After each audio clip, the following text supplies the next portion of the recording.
বিটিএসরা সবসময় আর্মিদের যেভাবে অনুপ্রাণিত করে। আমাদের আরএম সে বলেছিল, তুমি যদি সর্বোচ্চ চেষ্টা করো তবে তোমার পক্ষে কোনো কিছুই অসম্ভব নয়। সে আরো বলেছিল, কেউ কুৎসিত হয় না, আমরা শুধু বিচারমূলক সমাজে বাস করি। আমাদের জিন বলেছিল, তুমিই একমাত্র ব্যক্তি যাকে তোমার ভালোবাসা উচিত। সে আরো বলেছিল, যদি সঠিকভাবে বাঁচো তবে একবারই যথেষ্ট।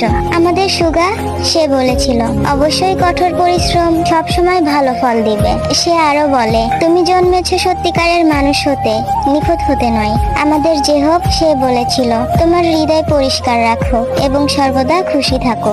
সে আরো বলে, ভয়ের উপর ভিত্তি করে কখনো সিদ্ধান্ত নিও না, সিদ্ধান্ত নাও আশঙ্কা ও সম্ভাবনার উপর ভিত্তি করে। আমাদের জিমিন সে বলে, সবার সাথে ভালো ব্যবহার করো, কিন্তু নিজের কথা কখনো ভুলে যেও না। সে আরো বলে, যে স্বপ্নটির পিছনে তুমি এতদিন ছুটে বেরিয়েছো সেটা তুমি কখনোই ছেড়ে দিও না। আমাদের গুড বয় ভি সে বলেছিল, নিজে গর্বিত না হওয়া পর্যন্ত থামবে না। সে আরো বলেছিল, ভুলে যাও কে তোমাকে কষ্ট দিয়েছে, কিন্তু সেই কষ্ট তোমাকে কি শিক্ষা দিয়েছে সেটা কখনোই ভুলে যেও না। আমাদের ছোট মেম্বার জংকুক সে বলেছিল, সফলতার ত্যাগ চাই এবং কঠোর পরিশ্রম তোমার ভাগ্য পরিবর্তন করতে পারে। আমাদের জংকুক আরো বলে, তুমি যদি দুঃখী না হও তবে কখনোই সুখের মর্ম বুঝবে না। বিটিএস তারা শুধু আর্মিদেরকে এই কয়েকটি জিনিসই শেখায়নি, বরং তারা আর্মিদেরকে শিখিয়েছে কিভাবে বাঁচতে হয়।